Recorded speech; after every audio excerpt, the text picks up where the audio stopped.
Fighting France has established a rehabilitation centre in the Midlands where wounded soldiers and men injured perhaps in industry are made fit to take up their job again.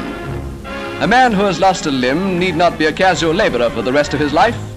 He often can do most valuable work. All nationals of the European governments in London are welcomed at this centre.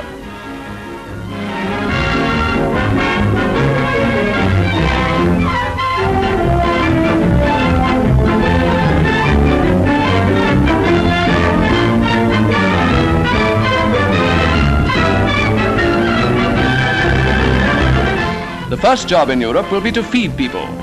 So many of the men who come to this rehabilitation centre are taught to work on the land. Further training in latest agricultural methods is provided for Allied nationals at the Ford Institute. It's generally realized that only by mechanization can food be grown after the war, quickly and in the amount required. Farmers without previous experience of tractors learn all about them here, how to maintain as well as use them. It will be essential for the countries now occupied to put under production as much land as possible, as soon as possible after liberation. Machinery will have to be used on a scale hitherto unknown.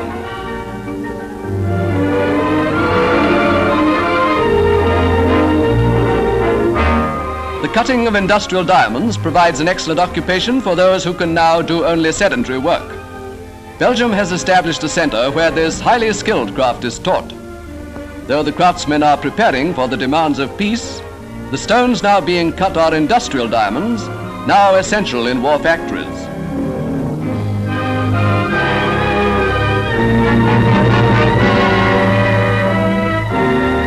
Diamond drills are used in the manufacture of the Bren gun. The Bren was developed in Czechoslovakia, and it is therefore appropriate that many Czechs should be engaged on its production in Britain today. The second largest mercantile marine in Europe was one of the assets contributed by Norway to the United Nations. There have been times when, but for the Norwegian tankers, it would have been impossible to keep the Allied fighting forces fully supplied with oil. Greece is one of the Allied countries contributing handsomely to the naval pool. Independence Day celebrations at Alexandria gave the Patriarch a picture he will prize for years to come. Men with such high spirits in adversity cannot be permanently held down.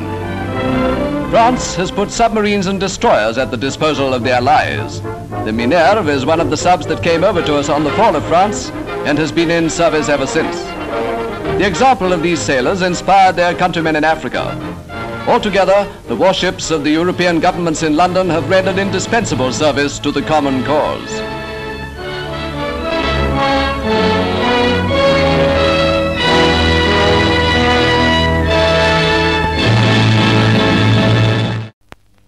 These pictures of the Dutch man-of-war Kinsbergen, enlarged from amateur home movie films made by a naval officer, show a minor action at sea, typical of hundreds in which warships of the European governments have taken part.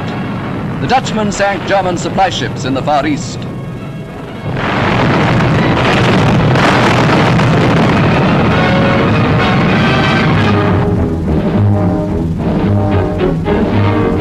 One of the epic stories of the Desert War was the march of the fighting French from equatorial Africa into action at Bir Hakeim. Under the leadership of General Koenig, they rendered great help at a critical time. The Belgian government has created and trained in England an army admirably equipped, thoroughly well trained, impatiently awaiting the day when maneuvers will give place to the real thing.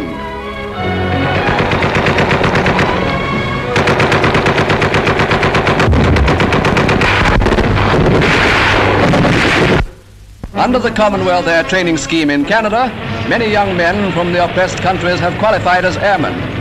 Thousands have helped to outfight the Luftwaffe.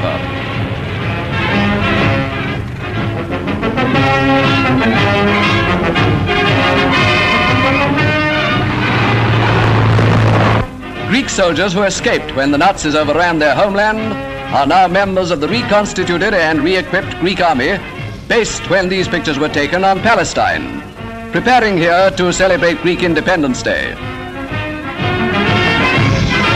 As far north as Reykjavik, capital of Iceland, the European governments have carried on the fight.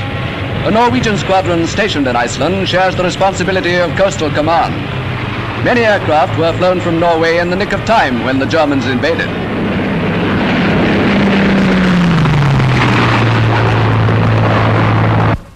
Yugoslavia maintains a coastal command squadron in the Middle East.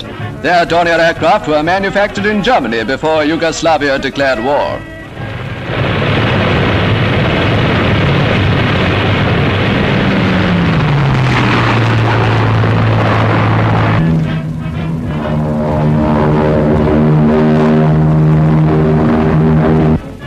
Thinking always in terms of war on the continent, the Polish army has a highly trained paratroop corps.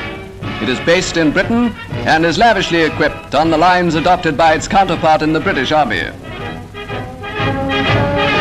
Many jumps are made before the men are passed out as fit for war service. One of the first aims of paratroop training is to reduce to the minimum the dangerous interval between leaving the troop carrier and reaching the guns and ammunition which have been dropped in containers at the same time.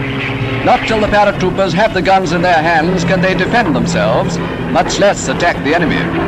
Paratroops are the spearhead of the modern army.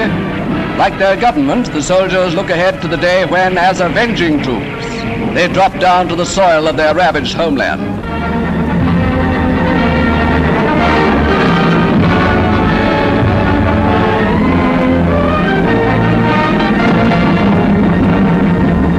Fighting French squadrons fought with great effect in the Desert Campaign.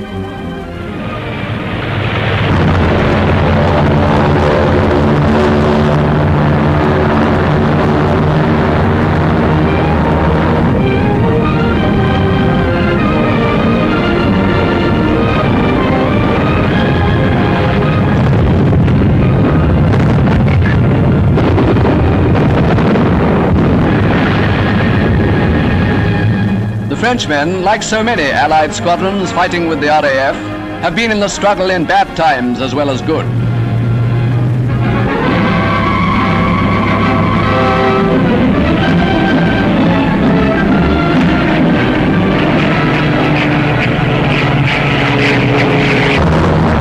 The nations whose governments and institutions have found hospitality in Great Britain will soon be recrossing the Channel, victoriously returning home.